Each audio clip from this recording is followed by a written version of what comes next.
ದೇವ್ರಾನೆ ನೀವು ನಂಬಲ್ಲ ಫ್ರೆಂಡ್ಸ್, ಎಷ್ಟೊಂದು ಕಂಪನಿಗಳು ಹೇಗೆ ಸ್ಮಾರ್ಟ್ ಫೋನ್ಸ್ ಲಾಂಚ್ ಮಾಡ್ತಿದೆ ಅಂತಂದ್ರೆ ರೀಸೆಂಟ್ಲಿನೇ ಓಪೋನವರು 11 ಸೀರೀಸ್ ನ 5 ತಿಂಗಳಿಂದ ಲಾಂಚ್ ಮಾಡಿದ್ರು. ಇವಾಗ ಓಪೋ ರೇನೋ 12 ಸೀರೀಸ್ ಬಂತು. 5 ತಿಂಗಳಲ್ಲೇ ಹೊಸ ಫೋನ್, ಹೊಸ ಸೀರೀಸ್. ನನಗಂತೂ ನಂಬಕ್ಕೆ ಆಗ್ತಿಲ್ಲ. ಲಾಸ್ಟ್ 2-3 ದಿವಸದಿಂದ ನಾನು ಸಿಮ್ ಕಾರ್ಡ್ ಹಾಕ್ಬಿಟ್ಟು ನಾನು ಸ್ಮಾರ್ಟ್ ಫೋನ್ ಯೂಸ್ ಮಾಡ್ತಾ ಇದ್ದೀನಿ. ಮೇ ಬಿ 30-35 ಸಾವಿರ ರೂಪಾಯಿಗೆ ಸ್ಮಾರ್ಟ್ ಫೋನ್ ಲಾಂಚ್ ಆಗ್ಬಹುದು. ಆ ಪ್ರೈಸ್ ಕೊಂಡ್ಕೋಬಹುದಲ್ವಾ? ಎಲ್ಲಾ ವಿಷಯಗಳನ್ನ ತಿಳ್ಕೋಣ. ಅದಕ್ಕೂ ಮುಂಚೆ ಸ್ಪೆಷಲ್ ಆಗಿರುವಂತ ಅನ್ಬಾಕ್ಸ್ ನೋಡ್ಕೊಂಡ್ ಬನ್ನಿ. ಎಸ್, ನಾವು ಯಾವುದೇ ಫೋನ್ಸ್ ಗಳು ನಮ್ಮ ಹತ್ರ ಹೊಸದಾಗಿ ಬಂದ ತಕ್ಷಣ ನಾವು ಬೇರೆ ಸೆಟಪ್ ಒಂದಿಗೆ ಅನ್ಬಾಕ್ಸ್ ಮಾಡಿರ್ತೀವಿ. ಅದನ್ನೆಲ್ಲ ಡೈರೆಕ್ಟ್ಲಿ ಟೆಸ್ಟ್ ಕೂಡ ಮಾಡಬೇಕು. ಸದ್ಯಕ್ಕೆ ನಾನು ಇದನ್ನ ಲೈವ್ ಆಗಿ ತೋರಿಸ್ತೀನಿ, ಬಟ್ ತುಂಬಾ ಕ್ವಿಕ್ ಆಗಿ ಅನ್ಬಾಕ್ಸಿಂಗ್ ಇರುತ್ತೆ. ಎಸ್, ಮೊದಲಾಗಿ ಬಾಕ್ಸ್ ನೋಡ್ಕೋಬಹುದು. ಇಲ್ಲಿ OPPO Reno 12 Pro ಅಂತ ಇದೆ, ಕೆಳಗಡೆ 12 ಕೊಡ್ತಾ ಇದ್ದಾರೆ. ಸೊ ನನ್ನ ಹತ್ರ ಇಲ್ಲಿ 12 256GB ವೇರಿಯಂಟ್ ಇದೆ. ಅದು ಸ್ಪೇಸ್ ಬ್ರೌನ್ ಕಲರ್ ನ ಕೊಡ್ತಾ ಇದ್ದಾರೆ. ಓಕೆ, ಪ್ಲಾಸ್ಟಿಕ್ ಕೇಸ್ ಅನ್ನ ತೆಗೆಯನಂತೆ. ಎಸ್, ಓಪನ್ ಮಾಡಿದ ತಕ್ಷಣ ನಮ್ಮ ಮೇನ್ ಫೋನ್. ಇನ್ ಯಾವ್ದೋ ಇದು ಡಿಫರೆಂಟ್ ಕೇಸ್ ಕೊಟ್ಟಿದ್ದಾರೆ. Sim ejector, quick start guide, ಮತ್ತೊಂದು ಸ್ಟಿಕರ್. ಇದನ್ನ ಬಿಟ್ರೆ USB to Type-C ಕೇಬಲ್ ಜೊತೆಗೆ 80 ವ್ಯಾಟ್ ನ fast charging power adapter box ಒಳಗೆ ಕೊಡ್ತಿದ್ದಾರೆ. ಸದ್ಯಕ್ಕೆ SSR ನ ಸೈಡ್ ಗಿಡ ಅಂತ. ಇದು ನಮ್ಮ ಮೇನ್ ಫೋನ್. ಓಕೆ, ಓಹೋ, ಮಿಂಚುತ್ತಾ ಇದೆ ಫೋನು. ಪ್ರಾಮಾಣಿಕವಾಗಿ ಫಸ್ಟ್ ಲುಕ್ ಅಲ್ಲಿ ನನಗೆ ಈ ಸ್ಮಾರ್ಟ್ ಫೋನ್ ಅದ್ಭುತ, ಅಟ್ರಾಕ್ಟಿವ್, ನಾನು ತುಂಬಾ ಸಖತ್ತಾಗಿರುತ್ತೆ ಅಂತ ಅನ್ಕೊಂಡಿದ್ದೆ. ಬಟ್ ಅಷ್ಟೊಂದು ಅಟ್ರಾಕ್ಟಿವ್ ಅಂತ ಅನ್ಸಲ್ಲ. ಎಸ್, ಸದ್ಯಕ್ಕೆ ನಾನು ಈ ಫೋನ್ ಫಸ್ಟ್ ಬುಟ್ ಯೂಸ್ ಮಾಡ್ಬಿಟ್ಟು 2-3 ದಿವಸ ಯೂಸ್ ಮಾಡ್ಬಿಟ್ಟು ನನ್ನ ಪ್ರಾಮಾಣಿಕ ಅನಿಸಿಕೆಗಳನ್ನ ಸ್ಟೇಟ್ ಫಾರ್ವರ್ಡ್ ಆಗಿ ತಿಳಿಸ್ತೆ. ಹೌದು ಫ್ರೆಂಡ್ಸ್, ಈ ಸ್ಮಾರ್ಟ್ ಫೋನ್ ಯಾವಾಗ ಅನ್ಬಾಕ್ಸ್ ಮಾಡ್ಬಿಟ್ಟು ಸ್ಮಾರ್ಟ್ ಫೋನ್ ಫಸ್ಟ್ ಲುಕ್ ಅಲ್ಲಿ ನಾನು ದೂರಿಂದ ನೋಡ್ಕೊಂಡೆ, ಡಿಸೈನ್ ನೋಡ್ಬಿಟ್ಟು ಏನ್ ಅದ್ಭುತ ಡಿಸೈನ್ ಮಾಡಿದ್ರೆ ಅಂತ ಫಸ್ಟ್ ಲುಕ್ ಅಲ್ಲಿ ಅನಿಸ್ತು. ಬಟ್ ಯಾವಾಗ ಈ ಸ್ಮಾರ್ಟ್ ಫೋನ್ ಕೈಯಲ್ಲಿ ಹಿಡ್ಕೊಂಡೆ, ನಾನು 30,000-40,000 ಫೋನ್ ಕೈಯಲ್ಲಿ ಹಿಡ್ಕೊಂಡಂತ ಫೀಲ್ ಆಗಲಿಲ್ಲ. ಒಂದು ಇದರಿಂದ ಫ್ರೇಮ್ಸ್ ಗಳಿದೆ. ಇದು ಕಂಪ್ಲೀಟ್ಲಿ ಪ್ಲಾಸ್ಟಿಕ್ ಫ್ರೇಮ್ ಅನ್ನ ಕೊಟ್ಟಿದ್ದಾರೆ. ಇಲ್ಲಿ ಮೆಟಲ್ ಕೊಟ್ಟಿದ್ರೆ ಇನ್ನಷ್ಟು ಪ್ರೀಮಿಯಂ ಫೀಲ್ ಕೊಡ್ತಿತ್ತು. ಬಾಕಿ ಡಿಸೈನ್ ಅಲ್ಲಿ ಇದು ತುಂಬಾ ಸ್ಲಿಪ್ಪಿ ಫೀಲ್ ಆಗುತ್ತೆ. ಮೇಲಿನ ಭಾಗ ಎಲ್ಲ ಕಂಪ್ಲೀಟ್ಲಿ ಗ್ಲಾಸ್ ಬ್ಯಾಕ್ ಕೊಡ್ತಿದ್ದಾರೆ. SGS ಪ್ರೊಟೆಕ್ಷನ್ ಸಪೋರ್ಟ್ ಕೂಡ ಕೊಡ್ತಿದ್ದಾರೆ. ಬಾಕಿ ಕೆಳಗಡೆ ಗ್ರಿಪ್ ಚೆನ್ನಾಗಿದೆ. ಓಪೋ ಡಿಸೈನ್ಸ್ ಕೂಡ ಸಖತ್ತಾಗಿ ಕಾಣಿಸ್ತಾ ಇದೆ. 7.4mm ಗಿಸ್ನೊಂದಿಗೆ 5000 mAh ಬ್ಯಾಟರಿ ಕೂಡ. ಇದು ಜಸ್ಟ್ 180 ಗ್ರಾಮ್ ವೇಟ್ ಒಳಗೊಂಡಿದೆ. ಇದೆಲ್ಲ ಓಕೆ ಇದೆ. ಬಟ್ ನನಗೆ ಇದು 30,000-40,000 ಫೋನ್ ಅಂತ ಫಸ್ಟ್ ಲುಕ್ ಅಲ್ಲಿ ಇನ್ ಹ್ಯಾಂಡ್ ಡಿಸೈನ್ ಅನಿಸ್ಲಿಲ್ಲ. ಇಲ್ಲಿ ಇನ್ನು ಏನಾದ್ರು ಯುನೀಕ್ ಮತ್ತು ಅದ್ಭುತವಾದಂತಹ ಡಿಸೈನ್ ನ ಓಪೋನವರು ತಗೊಂಡ್ ಬರ್ಬೇಕು. ಬಿಕಾಸ್ ಇವರು ಡಿಸೈನ್ ಮತ್ತು ಬಿಲ್ಡ್ ಕ್ವಾಲಿಟಿ ಕ್ಯಾಮ್ರಾದಲ್ಲೇ ಫೇಮಸ್ ಇದ್ದಾರೆ. ನೆಕ್ಸ್ಟ್, ಈ ಸ್ಮಾರ್ಟ್ ಫೋನ್ ಈ ರೀತಿ, ಓ ಮೈ ಗಾಡ್, ಈ ರೀತಿ ಬಿಸಾಕಿದ್ರು ಏನಾಗಿಲ್ಲ, ಭಯ ಅನಿಸ್ತಿತ್ತು. ಇದರಲ್ಲಿ Corning Gorilla Glass Victus 2 protection ಕೊಡ್ತಾ ಇದ್ದಾರೆ. ಸೊ ಫ್ರಂಟ್ ಸೈಡ್ಗೆ ನಿಮಗೆ ಕ್ವಾಡ್ ಕರ್ವ್ಡ್ 6.7 ಇಂಚಸ್ ಇರುವಂತಹ ಫುಲ್ HD+ AMOLED 120 ರಿಫ್ರೆಶ್ ಹೊಂದಿಗೆ 100 ನಿಟ್ಸ್ ಹೊಂದಿರುವಂತಹ ಪೀಕ್ ಬ್ರೈಟ್ನೆಸ್ ಇರುವಂತಹ ಬ್ರೈಟರ್ ಡಿಸ್ಪ್ಲೇ ಇದೆ. ಪ್ರಾಮಾಣಿಕವಾಗಿ ಹೇಳೋದ್ರಲ್ಲಿ ತುಂಬಾ ವಿಡಿಯೋಗಳು ನೋಡ್ಕೊಂಡಿದ್ದೀನಿ, ಔಟ್ಡೋರ್ ಯೂಸ್ ಮಾಡ್ಕೊಂಡಿದ್ದೀನಿ. ರೀಸೆಂಟ್ಲಿ ಎಲ್ಲ ಈ ಸ್ಮಾರ್ಟ್ ಫೋನ್ಸ್ಗಳು ಈ 2 ಸೈಡ್ ಕರ್ವ್ಡ್ ಬರ್ತಿತ್ತು, ಅದನ್ನ ಬಿಟ್ಬಿಟ್ಟು ಇವಾಗ ಕ್ವಾಡ್ ಕರ್ವ್ಡ್ ಅಂದ್ರೆ 4 ಕಡೆ ಕರ್ವ್ಡ್ ಆಗಿರುವಂತಹ ಫೀಲ್ ಇರುತ್ತೆ. ಇದು ಗ್ರಿಪ್ ಚೆನ್ನಾಗಿರುತ್ತೆ. ಫೋನ್ ಕಂಫರ್ಟೇಬಲ್ ಆಗಿ ನೀವು ಎಲ್ಲೇ ಮೂಲೆಯಲ್ಲಿ ಹೋಗ್ಬಿಟ್ಟು ಕೂಡ ಆರಾಮಾಗಿ ಯೂಸ್ ಮಾಡ್ಕೋಬಹುದು. ಬಟ್ ಇದ್ರ ಮೇನ್ ಯೂಸಸ್ ಏನಿದೆ ಅಂತ ನನಗೆ ಆನೆಸ್ಟ್ಲಿ ಗೊತ್ತಿಲ್ಲ. ಬಟ್ ಲುಕ್ಸ್ ವೈಸ್ ಮಾತ್ರ ಫ್ರಂಟ್ ಇಂದ ಸಖತ್ ಪ್ರೀಮಿಯಂ ಅಂತ ಅನ್ಸುತ್ತೆ. ಇಲ್ಲಿರುವಂಥ ಕಲರ್ಸ್ಗಳು, ವಿಡಿಯೋ ನೋಡಬೇಕಾದಂಥ ಕ್ಲಾರಿಟಿ ಆಗಲಿ ಸಖತ್ ಆಗಿದೆ. ಬಟ್ ಒಂದ್ಸರ್ತಿ ನೀವು ಈ HDR10+ ಈ ಡಿಸ್ಪ್ಲೇ ಒಳಗೊಂಡಿದೆ.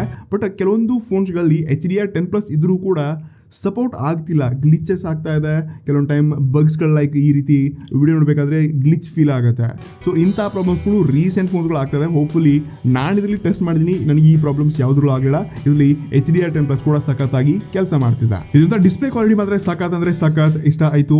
ಬಾಕಿ ಇದರಲ್ಲಿ ಇನ್ಸ್ಟೆಂಟ್ ಫಿಂಗರ್ ಪ್ರಿಂಟ್ ಕೊಡ್ತಿದ್ದಾರೆ, ನೋಡ್ಕೋಬಹುದು. ಜಸ್ಟ್ ನಾನು ಟಚ್ ಮಾಡಿದ್ರೆ ಆನಿಮೇಷನ್ ಸೌಂಡೊಂದಿಗೆ ಸೂಪರ್ ಕ್ವಿಕ್ ಮತ್ತು ಫಾಸ್ಟ್ ಆಗಿ ಕ್ವಿಕ್ ಆಗಿ ಅನ್ಲಾಕ್ ಆಗುತ್ತೆ.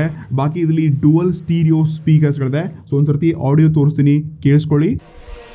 50% ವಾಲ್ಯೂಮ್, 300% ವಾಲ್ಯೂಮ್ ಇದೆ.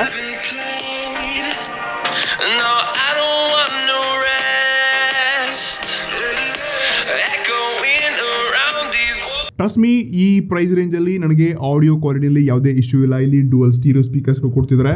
ಬಟ್ ಇಲ್ಲಿ ಯಾವ ಸ್ಪೀಕರ್ಸ್ಗಳಿದೆ, ಡಾಲ್ಬಿ ಅಟ್ಮೋಸ್ ಎಲ್ಲ ಕೊಟ್ಟಿದ್ರಪ್ಪ ಅಂದರೆ ಇನ್ನಷ್ಟು ಒಳ್ಳೆ ಎಕ್ಸ್ಪೀರಿಯನ್ಸ್ ಇರ್ತಿತ್ತೇನೋ. ಮತ್ತು ಈ ಪ್ರೈಸ್ ರೇಂಜಲ್ಲಿ ಬ್ರ್ಯಾಂಡ್ಸ್ಗಳು ಇದನ್ನು ಕೊಡಲೇಬೇಕು. ಬಟ್ ಸ್ಟಿಲ್ ನನಗೆ ಯಾವುದೇ ಇಶ್ಯೂ ಇಲ್ಲ. ಇದರಲ್ಲಿ ಆಡಿಯೋ ಕ್ವಾಲಿಟಿ ಕೂಡ ಸಖತ್ತಾಗಿದೆ. ಸೊ ಡಿಸ್ಪ್ಲೇನಲ್ಲಿ ಮಾತ್ರ ಈ ಸ್ಮಾರ್ಟ್ ಫೋನ್ ಟಾಪ್ ನಾಚ್ ಇದೆ. ಆದರೆ ನನಗೆ ಈ ಸ್ಮಾರ್ಟ್ ಫೋನ್ ಅಂತ ಪರ್ಫಾರ್ಮೆನ್ಸ್ ಮತ್ತು ಪ್ರೊಸೆಸರ್ ಈ ಪ್ರೈಸ್ ರೇಂಜಲ್ಲಿ ಇಷ್ಟ ಆಗಲಿಲ್ಲ. ಈಗ ಆಲ್ರೆಡಿ ನಿಮಗೆಲ್ಲ ನಾನು CMF ಫೋನ್ 1 ಬಗ್ಗೆ ಹೇಳಿದ್ದೆ, ಅದ್ರ ಬಗ್ಗೆ ಈ ಪ್ರೊಸೆಸರ್ ಬಗ್ಗೆ ನಾನು ಮಾತಾಡಿದ್ದೀನಿ. ನಾನು Dimensity 7300 ಹೊಸ ಚಿಪ್ಸೆಟ್ ಬಗ್ಗೆ ಮಾತಾಡ್ತಾ ಇದ್ದೀನಿ. ಸೊ ಇದರಲ್ಲಿ ಹೇಳ್ಕೊಳ್ಳೋದಾಗೆ ಏನು ಹೊಸ ಫೀಚರ್ಸ್ಗಳು ಇದು ಒಳಗೊಂಡು ಬಂದಿಲ್ಲ. ಹೊರತಾಗಿ ಕಮ್ಮಿ ಫೀಚರ್ಸ್ಗಳಿದೆ, ಕಮ್ಮಿ GPU ನೋಡ್ತಾ ಇದ್ವಿ, ಕಮ್ಮಿ ಕೋರ್ಸ್ಗಳು ನೋಡ್ತಾ ಇದ್ವಿ. ಬಟ್ ಇಲ್ಲಿ ಯಾವುದೇ ಹೈಲೈಟೆಡ್ ಆಗಿ ಅದ್ಭುತ ಪ್ರೊಸೆಸರ್ ಅಂತ ಹೇಳೋಕ್ಕಾಗ್ತಿಲ್ಲ. ಅದು 30,000-40,000 ಇಂಥ ಪ್ರೊಸೆಸರ್ ನಾನು ಅಕ್ಸೆಪ್ಟ್ ಮಾಡೋಕ್ಕೆ ಆಗಲ್ಲ. ಬಟ್ ಓಪೋ ಏನು ಹೇಳುತ್ತೆ, ನಾವು ಕ್ಯಾಮ್ರಾದಲ್ಲಿ, ಡಿಸ್ಪ್ಲೇನಲ್ಲಿ ಕಿಂಗ್ ಇದೀವಿ, ನಾವು ಜಾಸ್ತಿ ಇಲ್ಲೇ ಫೋಕಸ್ ಮಾಡಿದ್ವಿ. ಆಬ್ವಿಯಸ್ಲಿ ರೇನೋ ಸೀರೀಸ್ಗಳೆಲ್ಲ ಇದಕ್ಕೆ ಫೇಮಸ್ ಇದೆ. ಆದರೆ ನಿಮ್ಮ ಸ್ಮಾರ್ಟ್ ಫೋನಲ್ಲಿ ಒಳ್ಳೆ ಪರ್ಫಾರ್ಮೆನ್ಸ್ ಬೇಡವಾ? ಸೊ ಇದು ಕೂಡ ತುಂಬಾ ಮ್ಯಾಟರ್ ಆಗುತ್ತೆ. ಸೊ ಇದರಲ್ಲಿ ನಾವು ಲೈವ್ ಅಂತೂ ಸ್ಕೋರ್ ಟೆಸ್ಟ್ ಮಾಡಿದ್ವಿ, CPU ಥ್ರಾಟಲ್ ಟೆಸ್ಟ್ ಮಾಡಿದ್ವಿ. ಸೊ ಇಲ್ಲಿ ಅವರೇಜ್ ಆಗಿರುವಂತ ರ್ಯಾಂಕಿಂಗ್ ಮತ್ತು ಈ ಗ್ರೀನ್ ಲೈನ್ಸ್ ಗಳನ್ನ ಕೂಡ ನೋಡ್ಕೊಂಡು ತಿಳ್ಕೋಬಹುದು. ಸೊ ನನಗಂತೂ ಪರ್ಫಾರ್ಮೆನ್ಸ್ ಅಲ್ಲಿ ಓಕೆಕ್ಕಿಂತ ಕಮ್ಮಿನೇ ಅಂತ ಹೇಳ್ಕೋಬಹುದು. ಬಿಕಾಸ್ 20,000 ರೂಪಾಯಿ ಸಿಗ್ತಾ ಪ್ರೊಸೆಸರ್ ನಾವು 35-40 ಸಾವಿರ ಹತ್ರ ನೋಡ್ತಾ ಇದ್ವಿ. ಬಾಕಿ BGM ಅಲ್ಲಿ ಆನೆಸ್ಟ್ಲಿ ನನಗೆ ಯಾವುದೇ ಇಶ್ಯೂ ಆಗಲಿಲ್ಲ. ನಾನೊಂದು ಒಳ್ಳೆ ಗೇಮ್ ಪ್ಲೇ ಎಕ್ಸ್ಪೀರಿಯನ್ಸ್ ನಾನು ತಗೊಂಡೆ. ಬಟ್ ಮಾರ್ಕೆಟ್ ಏನಂತ ಈಗ ಅಲ್ಲಿ 30-35 ಸಾವಿರ ರೂಪಾಯಿ ಏನು ಫೋನ್ಸ್ಗಳು ಸಿಗ್ತಾ ಇದೆ, ಅದರಲ್ಲಿ ಯಾವ ರೇಂಜಿಗೆ ಪರ್ಫಾರ್ಮೆನ್ಸ್ ಸಿಗುತ್ತೆ ಆ ಪರ್ಫಾರ್ಮೆನ್ಸಲ್ಲಿ ನೋಡೋಕ್ಕಾಗಲ್ಲ. ಬಟ್ ನೀವು ಗೇಮ್ ಪ್ಲೇ ಆಟ ಆಡ್ಕೋಬಹುದು. ನಾನು ದುಡ್ಡು ಕೊಡ್ತಾ ಇದ್ದೀನಿ ಅಂತಂದರೆ ಆ ಎಕ್ಸ್ಪೀರಿಯನ್ಸ್ ಬೇಕಾ ಬೇಡವಾ ನೀವೇ ಕಮೆಂಟ್ ಮಾಡಿ. ಇನ್ನು ನೆಕ್ಸ್ಟ್ ಸಾಫ್ಟ್ವೇರ್ ಮತ್ತು ಸ್ಟೋರೇಜ್ ಓದ್ತೀವಿ ಅಂತಂದರೆ ಇದು out of the box Android 14 colour OS 14 ಕೊಡ್ತಾ ಇದ್ದಾರೆ. ಸೊ ತೆಗೆದ ತಕ್ಷಣ ರೀತಿ ಮೆನ್ಯೂಸ್ ತೋರಿಸಿದ್ರಿ ಅಂತಂದರೆ ತುಂಬಿರುವಂಥ ಬ್ರಾಡರ್ ಅಪ್ಲಿಕೇಶನ್ಸ್ಗಳೇ ತುಂಬ ಹೋಗಿದೆ. ಸೊ ಯಾವುದೋ ಬಬಲ್ ಪ್ರೋ ಗೇಮ್ ಅಂತೆ, ಕಾಸ್ಟಲ್ SD ಅಂತೆ, ಕಲೆಕ್ಟ್ ಬಾಲ್ಸ್ ಅಂತೆ, ಇವು ಬೇಜಾನ್ ಅಪ್ಲಿಕೇಶನ್ಸ್ಗಳಿದೆ. ಸೊ 30,000 ಬಜೆಟಲ್ಲಿ ಓಪೋ ಇಂಥ ಕೆಲಸ ಮಾಡ್ಬೋದು ಗುರು. ಬಜೆಟಲ್ಲಿ ಓಕೆ ಏನು ಬೇಕಾದರೂ ಹಾಕಿ ಅದನ್ನ ಅನ್ಇನ್ಸ್ಟಾಲ್ ಮಾಡ್ಕೋಬೋದು, ಇಲ್ಲಿ ಕೂಡ ಅನ್ಸ್ಟಾಲ್ ಮಾಡ್ಬೋದು. ಬಟ್ ಒಂದು ಪ್ರೀಮಿಯಂ ಬ್ರ್ಯಾಂಡ್ ಬಿಲ್ ಮಾಡಬೇಕಾದ್ರೆ ಬ್ರ್ಯಾಂಡ್ಸ್ಗಳನ್ನ ಕಮ್ಮಿ ಮಾಡಬೇಕಂತ ಅನ್ಸುತ್ತೆ. ಬಾಕಿ ಇದರಲ್ಲಿ ನಾನು ಎಲ್ಲ ಕಡೆ ರಿಸರ್ಚ್ ಮಾಡಿದೆ. ಇದರಲ್ಲಿ ರ್ಯಾಮ್ ಟೈಪ್ ಮತ್ತು ಸ್ಟೋರೇಜ್ ಟೈಪ್ ನಮಗೆ ಓಪೋನವ್ರು ಕೂಡ ತಿಳಿಸಿಲ್ಲ. ಓಪೋಲಿ ನನಗೆ ಇದು LPDDR4X ಮತ್ತು UFS 2.2 ಅನ್ನಲ್ಲ 3.0 ಇರ್ಬೋದು. ಬಟ್ ಸ್ಟಿಲ್ ಡೌಟ್ ಇದೆ. ಮತ್ತು ನನಗೆ ಇದ್ರ ಬಗ್ಗೆ ಇನ್ಫಾರ್ಮೇಷನ್ ಸಿಕ್ಕ ತಕ್ಷಣ ನಿಮಗೆ ನಾನು ಕಮೆಂಟ್ಸಲ್ಲಿ ಕೂಡ ತಿಳಿಸಿರ್ತೀನಿ, ಡಿಸ್ಕ್ರಿಪ್ಷನ್ ಕೂಡ ಹಾಕಿರ್ತೀನಿ. ಓವರ್ ಆಲ್ ಈ ಪರ್ಫಾರ್ಮೆನ್ಸಲ್ಲಿ ಮತ್ತು ಸಾಫ್ಟ್ವೇರಲ್ಲಿ ಏನೋ ಇಶ್ಯೂ ಇಲ್ಲ. ಬಟ್ ಈ ರ್ಯಾಮ್ ವೇರಿಯಂಟಲ್ಲಿ ಯಾವುದೇ ಕ್ರಿಯೇಟ್ ಮಾಡಿಬಿಟ್ಟು ಇನ್ನಷ್ಟು ಪರ್ಫಾರ್ಮೆನ್ಸಲ್ಲಿ ಒಳ್ಳೆ ಪ್ರೊಸೆಸರ್ ಕೊಟ್ಟಿದ್ದಾರಪ್ಪ ಅಂತಂದರೆ ಪರ್ಫಾರ್ಮೆನ್ಸಲ್ಲಿ ಕೂಡ ಈ ಸ್ಮಾರ್ಟ್ ಫೋನ್ ಬೆಟರ್ ಎಕ್ಸ್ಪೀರಿಯನ್ಸ್ನ ಕೊಡ್ಬೋದಿತ್ತು. ಆದರೆ ಓಪೋನವರು ಕೈ ಎತ್ತಿ ಹೇಳ್ತಿದ್ದಾರೆ, ನಮ್ಮ ಸ್ಮಾರ್ಟ್ ಫೋನ್ ಸ್ಪೆಷಲಿ ಕ್ಯಾಮ್ರಾಗೋಸ್ಕರನೇ ಫುಲ್ಲಿ ನಾವು ಇದ್ರ ಮೇಲೆ ಫೋಕಸ್ ಮಾಡಿದೀವಿ ಅಂತ ಹೇಳ್ತಿದ್ದಾರೆ. ನನ್ನ ಪ್ರಕಾರ ಈ ಸ್ಮಾರ್ಟ್ ಫೋನ್ ನಾನು ಲಾಸ್ಟ್ 3-4 ಡೇಸ್ ಟೆಸ್ಟ್ ಮಾಡೋ ಪ್ರಕಾರ ಇದು ಈ ಪ್ರೈಸ್ ರೇಂಜಲ್ಲಿ ಒಂದು ಬೆಸ್ಟ್ ಕ್ಯಾಮ್ರಾ ಫೋನ್ ಅಂದರೂ ಯಾವುದೇ ಡೌಟ್ ಇಲ್ಲ. ಇದರಲ್ಲಿ ಮೇನ್ 50 ಮೆಗಾ ಪಿಕ್ಸೆಲ್ನ ಸೋನಿ ಅವರ LYT600 ಅಂತ ಸೆನ್ಸರ್ ಇದೆ. ಇನ್ನು 8 ಮೆಗಾ ಪಿಕ್ಸೆಲ್ನ ಅಲ್ಟ್ರಾ ವೈಡ್, ಅದು ಕೂಡ ಸೋನಿ ಅವರ IMX355 ಸೆನ್ಸರ್ ಇದೆ.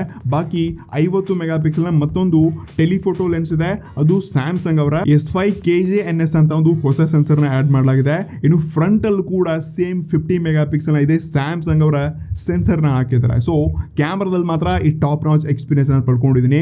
ಈ ಸ್ಕ್ರೀನ್ ಮೇಲೆ ಫೋಟೋಸ್ಗಳು ನೋಡ್ಕೋಬಹುದು, ತುಂಬಾ ಡಿಫ್ರೆಂಟ್ ಕಂಡೀಷನ್ ಫೋಟೋಗಳನ್ನ ತೆಗೆದಿದ್ದೀನಿ. ಇರುವಂಥ ಡೇ ಕಂಡೀಷನ್ ಅಂತ ಫೋಟೋಗಳು ನೋಡ್ಕೋಬಹುದು. ಇರುವಂಥ ಕ್ಲಾರಿಟಿ ಆಗಿರಲಿ, ಇಮೇಜ್ ಪ್ರೊಸೆಸಿಂಗ್ ಮಾತ್ರ ನೆಕ್ಸ್ಟ್ ಲೆವೆಲ್ ಚೇಂಜಸ್ ನಾನು ರೇನೋ 11 12 ಅಲ್ಲಿ ಕಾಣ್ತಿದ್ದೇನೆ. ಯಾವಾಗ ಪೋರ್ಟ್ರೇಟ್ ಫೋಟೋಸ್ ನೋಡ್ತೀವಿ, ಇಲ್ಲಿ ಅಂತ ಎಡ್ಜ್ ಕಟ್ಟಿಂಗ್ ಆಗಿರಲಿ ಮತ್ತು ಬ್ಲರ್ ಎಫೆಕ್ಟ್ ಕೂಡ ಇಮೇಜ್ ಪ್ರೊಸೆಸಿಂಗ್ ಒಂದಿಗೆ ಸಖತ್ ಆಗಿರುವಂಥ ಕ್ಲಾರಿಟಿನ ತೊಗೊಂಡು ಬರುತ್ತೆ. ಸ್ಕಿನ್ ಟೋನ್ ಕೂಡ ತುಂಬ ಚೆನ್ನಾಗಿ ಮ್ಯಾನೇಜ್ ಮಾಡುತ್ತೆ. ಈ ಸರ್ತಿ ನನ್ನ ಫೋಟೋಗಳು ಇದರಲ್ಲಿ ತುಂಬ ಇಷ್ಟ ಆಯಿತು. ಬಾಕಿ ಇಂಡೋರ್ ಫೋಟೋಗಳು ಈ ರೀತಿಯಾಗಿ ಬರುತ್ತೆ. ನೈಟಲ್ಲಿ ಕೂಡ ಲೈಕ್ ಒಂಥರ ವಿವೋ ಫೋಟೋಗ್ರಫಿ ಯಾವ ರೀತಿ ಫೋಕಸ್ ಮಾಡಿದ್ರು ಆ ರೀತಿ ನೈಟಲ್ಲಿ ಕೂಡ ಚೆನ್ನಾಗಿರುವಂಥ ಫೋಟೋಗಳು ಬರುತ್ತೆ. ಬಟ್ ಸ್ವಲ್ಪ ನಾಯ್ಸ್ ಕೂಡ ನಿಮಗೆ ಕಾಣಿಸುತ್ತೆ. ಬಾಕಿ ಈ smart phone ultra wide sensor ಇರುವಂಥ ಫೋಟೋಗಳು ಕೂಡ ಕ್ವಾಲಿಟಿ ಚೆನ್ನಾಗಿದೆ ಮತ್ತು ವೈಡ್ ರೇಂಜ್ನ ಕವರ್ ಮಾಡುತ್ತೆ. ಕಲರ್ಸ್ಗಳು ಕೂಡ ಫುಲ್ ಅಕ್ಯುರೇಟ್ ಆಗಿ ಕಾಣಿಸುತ್ತೆ. ಇನ್ನು next 50 mega pixel telephoto lens ನೀವು ಈ 2x 3x ಈ ರೀತಿ ಝೂಮ್ ಆಗಿಬಿಟ್ಟು ವಿತೌಟ್ ಕ್ವಾಲಿಟಿ ಲಾಸ್ ಇಲ್ಲದೆ ನೀವು ಒಳ್ಳೆ ಫೋಟೋಗಳನ್ನ ತೆಗಿಬೋದು. ಇದು ಕೂಡ ಸ್ಪೆಷಲಿ ನಿಮಗೆ ಝೂಮ್ ಮಾಡಿ ತೆಗಿಬೇಕಾದ್ರೆ ಹೈ ಕ್ವಾಲಿಟಿಯೊಂದಿಗೆ ಸಖತ್ ಯೂಸ್ಫುಲ್ ಇದೆ. ಇದು ಯಾವಾಗ ಸೆಲ್ಫಿಗೆ ಹೋಗ್ತೀವಿ, ಇಲ್ಲಿ ಕೂಡ ಕ್ಲಾರಿಟಿ ಮತ್ತು ಇಮೇಜ್ ಪ್ರೊಸೆಸಿಂಗ್ ಅಲ್ಲಿ ನನಗೆ ನನ್ನ ಸೆಲ್ಫಿ ಫೋಟೋಗಳು ತೆಗೆದಿನಿ ಅಂತ ಫೀಲ್ ಆಗ್ತಿರಲ್ಲ. ಆ ರೇಂಜ್ಗೆ ಕ್ವಾಲಿಟಿ ನೋಡ್ತಾ ಇದ್ವಿ. ನಿಜವಾಗ್ಲೂ ನಾನು ಸಖತ್ ಇಂಪ್ರೆಸ್ ಆದೆ ಈ ಸೆಲ್ಫಿ ಶೂಟಿಂದ. ಬಟ್ ನನಗೆ ಕೆಲವೊಂದು ಹಾರ್ಸ್ ಲೈಟಲ್ಲಿ ಅಥವಾ ನಾನು ಸ್ವಲ್ಪ ಜಾಸ್ತಿ ಬೆಳಕಲ್ಲಿ ನಿಂತ್ಕೊಂಡು ಸ್ವಲ್ಪ ಈ ಸೈಡ್ಗೆ ಬೆಳಕು ಬಿತ್ತಂದರೆ ಈ ರೀತಿ ಫೋಟೋಗಳು ಬರುತ್ತೆ, ತುಂಬ ವೈಟರ್ ಮತ್ತು ಬ್ರೈಟರ್ ಫೋಟೋಗಳು ಬರುತ್ತೆ. ಕೆಲವೊಂದು ಟೈಮ್ ಈ ರೀತಿ ಪ್ರಾಬ್ಲಮ್ಸ್ಗಳಾಗುತ್ತೆ. ಬಟ್ ಸ್ಟಿಲ್ ನನಗೆ ಈ ರೆಗ್ಯುಲರ್ ಫೇಸಲ್ಲಿ ಅಥವಾ ಇಂಡೋರಲ್ಲಿ ಮತ್ತು ಔಟ್ಡೋರ್ ಅಂತ ಕ್ಲಾರಿಟಿ ಮತ್ತು ಸ್ಕಿನ್ ಟೋನ್ನ ತುಂಬ ಚೆನ್ನಾಗಿ ಮ್ಯಾನೇಜ್ ಮಾಡುತ್ತೆ. ಇಲ್ಲಿ ಓಪೋ ನಿಜವಾಗ್ಲೂ ಸಖತ್ ಕೆಲಸ ಮಾಡಿದೆ. ಇನ್ನು ಯಾವಾಗ ವಿಡಿಯೋ ಕ್ವಾಲಿಟಿ ಹೋಗ್ತೀವಿ, ಇಲ್ಲಿ ಫ್ರಂಟಲ್ಲಿ ಕೂಡ ನೀವು 4K 30 FPS ಅಲ್ಲಿ ವಿಡಿಯೋ ಶೂಟ್ ಮಾಡ್ಕೋಬಹುದು. ಈ ವಿಡಿಯೋ ಸ್ಯಾಂಪಲ್ನ ನೋಡ್ಕೊಂಡ್ ಬನ್ನಿ. ಸೊ ಫ್ರೆಂಡ್ಸ್, ಈ ವಿಡಿಯೋ ಏನು ನೋಡ್ತಾ ಇದ್ರೆ 4K 30 FPS ಅಲ್ಲಿ ರೆಕಾರ್ಡ್ ಆಗ್ತಾ ಇದೆ. ಇರುವಂಥ ಕ್ಲಾರಿಟಿ ಸಖತ್ ಆಗಿದೆ ಗುರು. ನನಗೆ ಒಂದು ರಿಯರ್ ಕ್ಯಾಮ್ರಾದಲ್ಲಿ ವಿಡಿಯೋ ಶೂಟ್ ಮಾಡ್ತೀನಿ ಅನ್ನೋ ಫೀಲಿಂಗ್ ಇದೆ. ಸೊ ಇಲ್ಲಿ ಬಿಸಿಲಿಗೆ ಬಂದ ತಕ್ಷಣ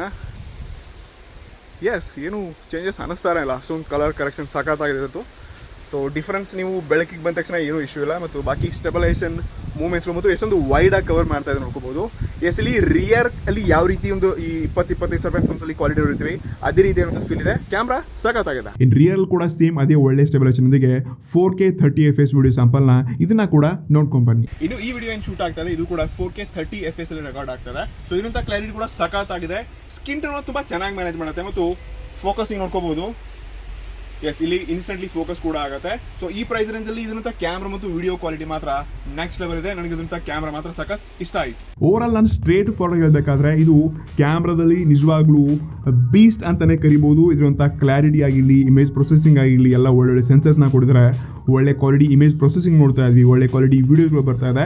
ಸೊ ಡೆಫಿನೆಟ್ಲಿ ಓಪನ್ ಹೇಳಿದಂಗೆ ಕ್ಯಾಮ್ರಾದಲ್ಲಿ ಇವರು ಈ ಫೋನೊಂದಿಗೆ ಕಿಂಗ್ ಇದ್ದಾರೆ. ಬಟ್ ಬೇರೆ ಫೀಚರ್ಸ್ಗಳು ಕೊಟ್ರಪ್ಪ ಅಂತಂದ್ರೆ ಅಲ್ಟ್ರಾ ಪ್ರೋ ಮ್ಯಾಕ್ಸ್ ಎಲ್ಲರ ಅಪ್ಪ ಕೂಡ ಆಗ್ತಿದ್ರು. ಇನ್ನು ಕೊನೆಯದಾಗಿ ಈ ಸ್ಮಾರ್ಟ್ ಫೋನ್ ಇಂತ ಬ್ಯಾಟ್ರಿಗೆ ಹೋದ್ವಿ ಅಂತಂದ್ರೆ ಎಸ್ ನಾನು ಇಷ್ಟು ದಿವಸ ಬೇರೆ ಬೇರೆ ಸ್ಮಾರ್ಟ್ ಫೋನ್ಸ್ಗಳನ್ನ ನೋಡ್ಕೊಂಡಿದ್ದೀನಿ. ಬಟ್ ಓಪನ್ ಏನೇನು ಚಾರ್ಜಿಂಗ್ ಟೆಕ್ನಾಲಜಿ ಇರುತ್ತೆ ಮತ್ತು ಏನೊಂದು ಆಪ್ಟಿಮೈಸೇಷನ್ ಇರುತ್ತೆ, ಇದು ಸಖತ್ ಅಂದರೆ ಸಖತ್ ಇಂಟ್ರೆಸ್ಟಿಂಗ್ ಇರುತ್ತೆ. ಮತ್ತು ಹೆಚ್ಚು ಬ್ಯಾಕಪ್ ಮತ್ತು ಸ್ಕ್ರೀನ್ ಆನ್ ಟೈಮ್ನ ನಾವು ಓಪೋ ಫೋನ್ಸ್ಗಳಲ್ಲಿ ನೋಡ್ತಾ ಬಂದಿದ್ದೀನಿ. ನಾನು ಪರ್ಸನಲ್ ಕೂಡ ಯೂಸ್ ಮಾಡಿದಾಗ ಇದೇ ಎಕ್ಸ್ಪೀರಿಯನ್ಸ್ನ ಪಡ್ಕೊಂಡಿದ್ದೀನಿ. ಎಸ್ದಲ್ಲಿ 5000 mAh ಬ್ಯಾಟ್ರಿಯೊಂದಿಗೆ 80 ವ್ಯಾಟ್ನ ಪವರ್ ಟ್ರಿ ವಿತ್ ಬಾಕ್ಸ್ ಇಂದ ಕೊಡ್ತಾ ಇದ್ದಾರೆ.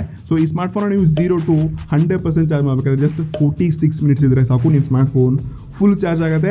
ಅಷ್ಟೇ ವೆಲ್ ಆಪ್ಟಿಮೈಸರ್ ಚಿಪ್ಸೆಟ್ ಇರೋದ್ರಿಂದ ನಿಮಗೊಂದು ಒಳ್ಳೆ ಎಕ್ಸ್ಪೀರಿಯನ್ಸ್ ಕೂಡ ಇದರಲ್ಲಿ ಸಿಗೋದ್ರಲ್ಲಿ ಯಾವುದೇ ಡೌಟ್ ಇಲ್ಲ. ಹಾಗಾದ್ರೆ ನೀವು ಕೇಳಬಹುದು, ಗುರು ನಾನು ಈ ಸ್ಮಾರ್ಟ್ ಫೋನ್ನ ಈ 35 ಅಥವಾ 30-40 ಸಾವಿರ ರೂಪಾಯಿ ಲಾಂಚ್ ಆಯಿತು ಅಂದರೆ ನೀವು ಕೊಂಡುಕೊಳ್ಬೋದು ಅಂತ ನೀವು ಕೇಳ್ತಿದ್ದೀರಾ ಅಂತಂದರೆ ಎಸ್, ನಾನು ಈ ಸ್ಮಾರ್ಟ್ ಫೋನ್ ಬಗ್ಗೆ ಒಂದೇ ಸ್ಟ್ರೇಟ್ ಫಾರ್ವರ್ಡ್ ಇಷ್ಟಪಡ್ತಾ ಇದ್ದೀನಿ. ಸ್ವತಃ ನಾನೇ ಒಂದು ಬೆಸ್ಟ್ ವ್ಯಾಲ್ಯೂ ಫಾರ್ ಮನಿ ಅಥವಾ ಒಂದು ಡೀಪ್ ನನ್ನ ಬಜೆಟ್ಗೆ ಬೆಂಕಿ ಅನ್ನುವಂಥ ಸ್ಮಾರ್ಟ್ ಫೋನ್ ಹುಡುಕ್ತಿದ್ದಪ್ಪ ಅಂದರೆ ನಾನು ಈ ಸ್ಮಾರ್ಟ್ ಫೋನ್ ಆನೆಸ್ಟ್ಲಿ ಚೂಸ್ ಮಾಡ್ಕೊಳ್ತಿರಲಿಲ್ಲ. ಬಟ್ ನನ್ನ ಮೇನ್ ಪ್ರಯಾರಿಟಿ ಕ್ಯಾಮ್ರಾ, ಗುರು ಕ್ಯಾಮ್ರಾ ಬಿಟ್ಟರೆ ಬೇಡ ನನಗೇನು ಅಂತ ಒಂದು ಇಂಟೆನ್ಷನ್ ಇಟ್ಕೊಂಡು ನೀವು ಹೋಗ್ತಿದ್ದೀರಾ, ಅದು ಓಪೋನೇ ಬೇಕು ಅಂದರೆ ಡೆಫಿನೆಟ್ಲಿ ಸ್ಮಾರ್ಟ್ ಫೋನ್ ನೀವು ತೊಗೊಳ್ಬೋದು. ಬಾಕಿ ಇದಕ್ಕಿಂತ ವ್ಯಾಲ್ಯೂ ಫಾರ್ ಮನಿ, ಬೆಂಕಿ, ಅದ್ಭುತ, ಹೆವಿ, ಗಿಲಿ ಬೇರೆ ಬೇರೆ ಎಲ್ಲ ಫೀಚರ್ಸ್ಗಳು ಹೊಂದಿರೋಂಥ ಸ್ಮಾರ್ಟ್ ಫೋನ್ಸ್ಗಳು ಮಾರ್ಕೆಟಲ್ಲಿ ತುಂಬಿವೆ. ಸೊ ಆ ಸ್ಮಾರ್ಟ್ ಫೋನ್ಸ್ಗಳು ಕೂಡ ನೀವು ಒಂದ್ಸರ್ತಿ ನೋಡ್ಕೋಬಹುದು.